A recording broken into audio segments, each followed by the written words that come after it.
নিয়ে এখানে বসাইছি, তাই না? আচ্ছা, এই যে এগুলা বসাইছি, এগুলা এখানে বসানোর পরে রেন্ডারে যেন আমার একবারে শ্যাডো ট্যাডো সহ একবারে রেন্ডার হয়, সেটা কিভাবে করব? শ্যাডো ক্যাচার একটা ওয়ে আমরা আপনাদের জন্য ওইটা তো এটা হচ্ছে স্যার যে লাইট দিয়ে করতে আমি একদম সহজ করে দিচ্ছি। লেটস সি আমরা কি করছি, এখানে এগুলো সব হাইড করি। প্রথমত হচ্ছে ভিরেতে অ্যানিমেটেড ফুটেজগুলো আমরা এখানে কিভাবে নিয়ে আসি। আমরা যেমন নরমালি একটা প্ল্যানের মধ্যে আমি যখন ডিফল্ট যে ম্যাটেরিয়াল আছে এটা দিয়ে কিছু একটা নেই, ডিরেক্ট ভিডিওটা আমরা নিতে পারি না?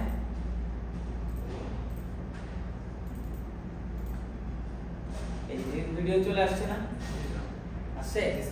ইভেন আমরা যখন এই যে এখানে ভিউপোর্টে এলিমেন্ট প্রিভিউ অন করে রাখি তখন কি হয়, তখন এই যে প্লে দিলে অ্যানিমেশন সহ দেখা যাচ্ছে, দেখা যাচ্ছে? আচ্ছা, কিন্তু ভিডিওতে ভিডিও ফরম্যাট সাপোর্ট করে না, বুঝলাম? ভিডিওর জন্য কি করতে হবে, যদি আমি এটাকে অ্যানিমেটেড দেখতে চাই তখন আমি এটাকে রাইট আফটার ইফেক্টসে ভিডিওটা এনে এটাকে ইমেজ সিকোয়েন্স রেন্ডার দিব, বুঝতে পারছি? আফটার ইফেক্টস থেকে যখন এই যে আমি রেন্ডার করব এটা এখানে এই যে MP4 না দিয়ে আমি এখান থেকে দিব হচ্ছে JPEG সিকোয়েন্স, বুঝতে পারছি? আচ্ছা, JPEG সিকোয়েন্সে যে আমি ওকে দিলাম, রেন্ডার করলাম, তাহলে আমার এই পুরো রেন্ডারটা এই যে ইমেজ সিকোয়েন্সগুলো আসছে। আচ্ছা, এটা হচ্ছে পুরো ফুটেজটা, এখন এই ভিডিওতে এটা সাপোর্ট ভিডিও আকারে দেখা যাবে। তাহলে আমরা কি করব, আমরা একবারে রেন্ডার করে নিয়ে আসি। কিভাবে আনবো? প্রসেসটা হচ্ছে আমি একটা ব্যাকগ্রাউন্ড নিচ্ছি আর একটা ফ্লোর নিচ্ছি, বুঝতে পারছি? এটা কোথায় আছে, এটা ডিরেক্ট এই যে এখান থেকে একটা ফ্লোর, এই ফ্লোরটা কিন্তু ইনফিনিট ফ্লোর, এটা এখানে শেষ না, এটা একবার যত দূর যাবেন তত দূর থাকবে, বুঝতে পারছি? তাহলে আমি ফ্লোর নিলাম আর একটা ব্যাকগ্রাউন্ড নিলাম, এই ব্যাকগ্রাউন্ডটাও কিন্তু ইনফিনিট ব্যাকগ্রাউন্ড, বুঝছি? তো এখন আমি এই ফ্লোরের মধ্যে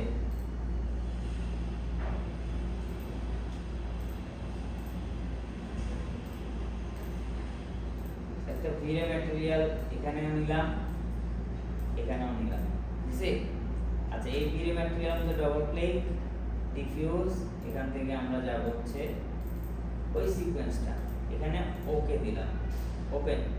এরপর আমরা ভিতরে ঢুকবো, ভালো করে ভিতরে ঢুকলাম, ভিতরে ঢুকে আমি যদি প্লে দিলে প্লে হয় না স্যার।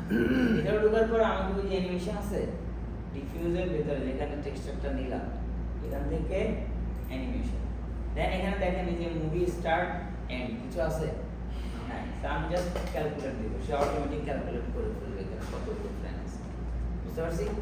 এখন কিন্তু আমার এটা মুভি ভিডিও হয়ে গেছে।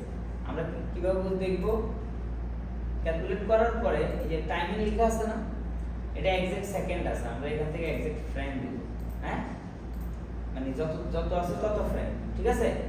সো এটা করার পরে এবার আমি যদি এখন প্লে দেই, কি ব্যাপার,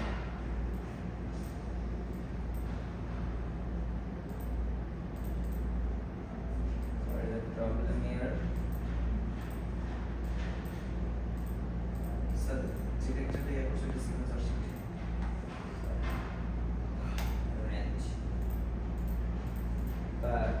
যে টেক্সচারটা এটা কি সিকোয়েন্সটা করছে না, বুঝি না, মানে অন্য ফোল্ডার ধরছে কিনা না না না অন্য ফোল্ডার না, আমি যেখান থেকে আনছি এখানেই আছে।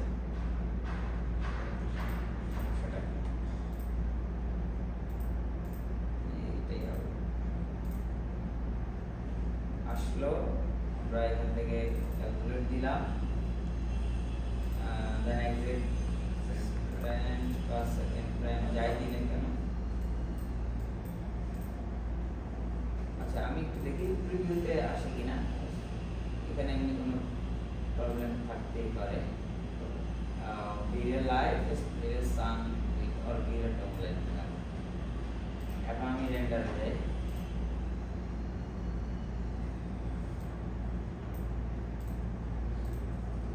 এটাকে আমরা অপশন থেকে ডিসেবল করি, ফ্লোরটা হাইড করি জাস্ট বোঝার জন্য যে এটা অ্যানিমেশনটা আসতেছে কিনা। এই কাজ করে আছে, তার মানে এটার ভিউ কোডে কোনো একটা প্রবলেম নাই বিকজ আই ডোন্ট নো কিছু হইতেই পারে। বাট আমাদের এখানে রেন্ডারে কি আছে সোর্সে, আচ্ছা আমাদের এইটাই দরকার রেন্ডারে অ্যানিমেশনটা কাজ করতেছে, কারণ আমরা এখান থেকে একবারে রেন্ডার করে আফটার ইফেক্টসে নিয়ে যাব। সো আমি ফ্লোর নিছি এবং এটা নিছি। এখন লেটস সি এই অবজেক্টটাকে এই যে কোনো লাইটকে হাইড না করলে ওটা কি দেখা যাবে?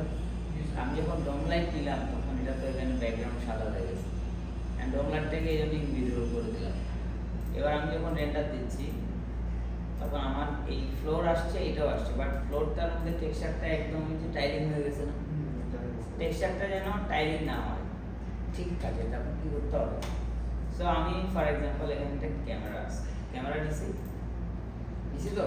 আচ্ছা আমাদের এই ক্যামেরা ভিউতে এই ক্যামেরা ভিউ অনুযায়ী যেন এটা পারফেক্টলি ঠিক থাকে, এই জন্য আমি কি করব, যেখানে টেক্সচার এরকম হবে সেখানকার ম্যাটেরিয়ালে যাব, প্রজেকশন কি দেওয়া আছে এখান থেকে আমরা নিব হচ্ছে ক্যামেরা ম্যাপিং, মানে ক্যামেরা যেদিকে তাকিয়ে আছে সেদিক থেকে আমার এই সিনটা যেন পারফেক্টলি আসে।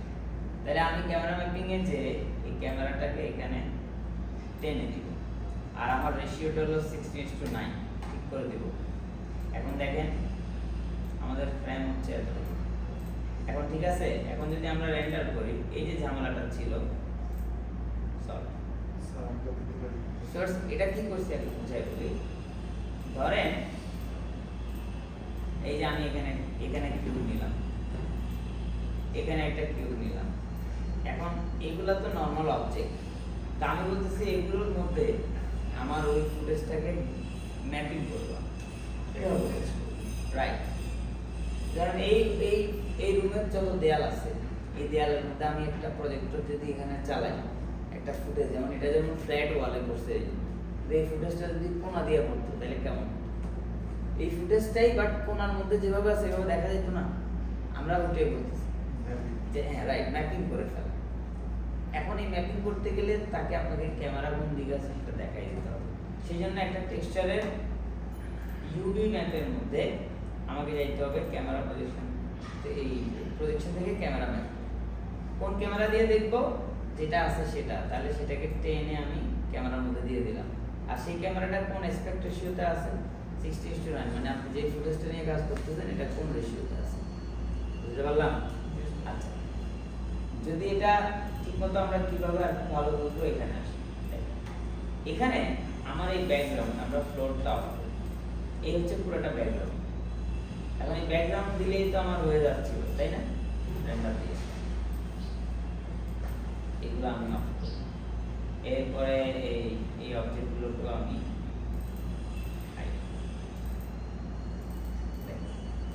এই এতটুকুতে আমাদের হয়ে যাচ্ছিল না, কিন্তু এটার কি কোনো শ্যাডো এখানে আছে না, তাহলে এটা একটা অবজেক্ট বসেছে ভালো কথা, এটা শ্যাডোটা এখানে পড়তে গেলে একটা গ্রাউন্ড লাগবে না? তো সেই গ্রাউন্ডটা যখন আমি কোনো কিছু নিব, এটা ফ্লোর নিলাম না, ফ্লোর লাগবে বের করে দিলাম, একটা প্ল্যানার নিলাম, এটাকে একটু বড় করে নিচে স্পেসিফিকটার এই যে এখানে শ্যাডো পড়বে না, তাহলে আমি যদি এই প্ল্যানটা নিলাম, এখন এই প্ল্যানটার মধ্যে আমরা এবার রেন্ডার প্ল্যান আসছে না, কিন্তু প্ল্যানটার মধ্যে তো আমার এই ঘাসটা দেখা দেওয়া হচ্ছে, কথা বুঝাতে পারলাম? কারণ এটা তো হচ্ছে এই ফুটেজের মধ্যেই তো আমাকে শ্যাডো বসে, তা আমি যদি এইভাবে শ্যাডো বসে তাহলে এটাকে আবার আফটার ইফেক্টসে নিয়ে কাজ করতে হবে। আমরা বলতেছি এখানে একবারে করে ফেলি, তাহলে আমি কি করতে পারি, আমি এটা কাজ করতে পারি, আমি এখানে যদি টেক্সচারটা নাও দিই, প্রজেকশন নাও করি, জাস্ট এই যে এটা নিলাম, এটাকে আমি আর বড় করি, আমার এরিয়া যতটুকুর মধ্যে আমার অবজেক্ট আছে শ্যাডো দরকার আছে ততটুকু আমি বড় করে নিব। নেওয়ার পরে আমি এখন রেন্ডার করি, এই পুরো জিনিসটাই তো আসছে না, আসছে তো। এখন আমি একটু বাকি সেটআপগুলো রেডি করি, শ্যাডোগুলো না আসলে বুঝতে পারবো না। তার মানে আমরা এখানে কিছু ফ্রেন্ডস একটা স্পেসিফিক নাম দিয়ে একটা নির্দিষ্ট এরিয়া বানাইলাম আইডিয়া করে, তাহলে এটা রেন্ডার দিলে কেমন আসতেছে, এটাকে একটু এখান থেকে আমি রেন্ডার করি, রেজোলিউশন 50% করি, বারবার এটা ওপেন করা লাগে, এই দেখা যায়, দেখা যাচ্ছে রেন্ডার? আচ্ছা তো আমি স্পেসিফিকটাকে নিচে রাখি। এই যে দেখ, এই হলো আমার রেন্ডার। এখন এখানে গ্রাউন্ডটা তো দেখা যাচ্ছে, মাঠ আছে কি না? তাহলে এই শ্যাডোটাকে আমি এখানে এই ফুটেজের সাথে ব্ল্যান্ড করব। কেমনে করব? শ্যাডো ক্যাপচার দুটা ওয়ে, একটা হচ্ছে আমি হয় এই গ্রাউন্ডের মধ্যে আমার যে টেক্সচারটা ইউজ করছি ব্যাকগ্রাউন্ডে, সেটাকে গ্রাউন্ডে ক্যামেরা প্রজেকশন করব, এটা একটা ওয়ে। আরেকটা হলো আমি এই গ্রাউন্ডটাকে এমন ভাবে ম্যাট করব যেন আমার এই ফুটেজের মধ্যে শ্যাডোটা বসে। তাহলে আমি যেটা নিছি সেটার মধ্যে আমরা যদি ক্যামেরা প্রজেকশন না করি তাহলে বলতেছি রাইট ক্লিক, এক্সটেনশন, ভিরে ট্যাগ, দেন অবজেক্ট প্রপার্টিজ। কি নিব? অবজেক্ট আমি ভিরে ট্যাগের অবজেক্ট প্রপার্টিজটা নিব। নিলাম, আসছে? আচ্ছা, আসার পরে আমি এই যে ম্যাট আছে না, ম্যাট অপশন, সো আমি ম্যাট অপশন প্রথমে এনেবল করলাম, এটাকে -1 করলাম, চলে গেছে। এখন এটার শ্যাডোটা আমার দরকার, অন করলাম, শ্যাডো আসছে। এটাকে আমি আলফাও নিতে চাই, তাহলে এনেবল করলাম। তার মানে আমি যদি আলফা মানে এই বরাবর ট্রান্সপারেন্ট শ্যাডো নিতে চাই তাহলে আলফা অন রাখবো।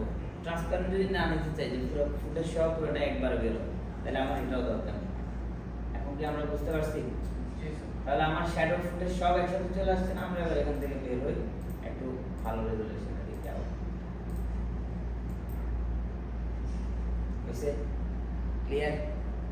এখন মনে হচ্ছে না এক্স্যাক্টলি এখানে এক্সিস্ট করে জিনিসটা?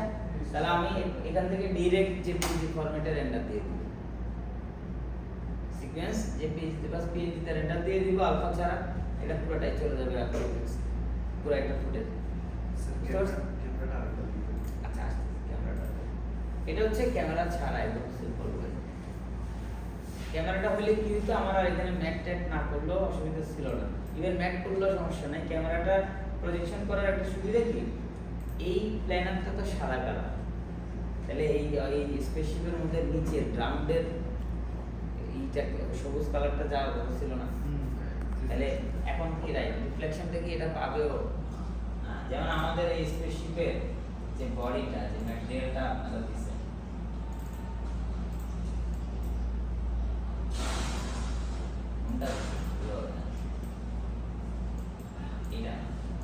এই ম্যাটেরিয়ালের নাম দিয়ে বডি টেক্সচার এটা না।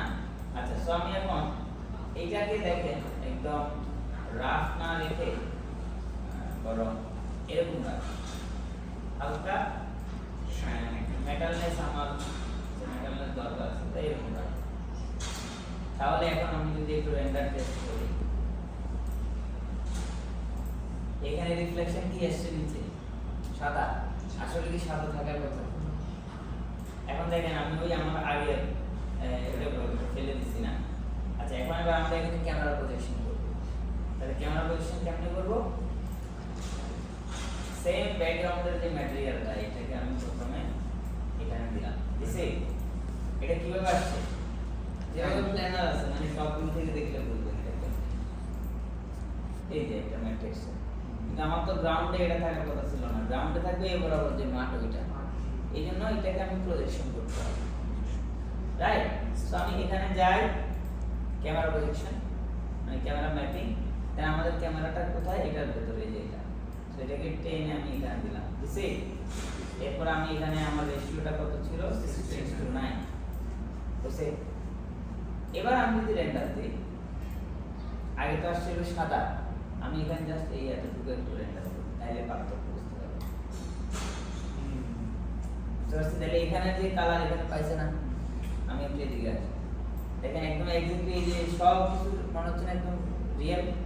হ্যাঁ, এখানে আসি, এখানে একটু আসি, বুঝতে পারছি? এখন ইভেন আমি যদি পুরোটা একদম চকচকা দিই, কোনো রাফনেস নেই,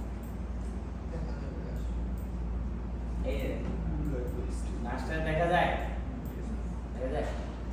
তো কেন এটা লাগবে? নিচে যদি দেই তাহলে অ্যাকচুয়ালি ওই জিনিসটা সুন্দর করে রিয়েলিস্টিক ভাবে ম্যাচ হবে। আমরা কি বুঝতে পারছি? আমি বুঝছে, আমি বুঝে নাই, আমি পিএস করবো তারপর, তাই না? বুঝছি?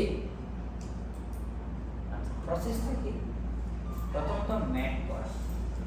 ম্যাট যদি করি আমাদের প্রবলেম সলভ। তারপরে যদি একটু রিয়েলিস্টিক আনতে চাই চাই তাহলে ক্যামেরা প্রজেকশন ইভেন আমি ক্যামেরা প্রজেকশন স্যার আমার কাছে কঠিন লাগছে তাহলে কি করবো? তাহলে একটা সহজ বুদ্ধি হলো এই Shadow ঘাসের বেশিরভাগ কালার গ্রিন এবং ইয়েলো। তাহলে আমি যদি স্যার আমি বুঝতেছি না ডিলিট করে দিলাম, আমি বুঝি না স্যার। তাহলে একটা ম্যাটেরিয়াল অ্যাপ্লাই ডাবল ক্লিক, বেশিরভাগ কালার হচ্ছে অনেকটা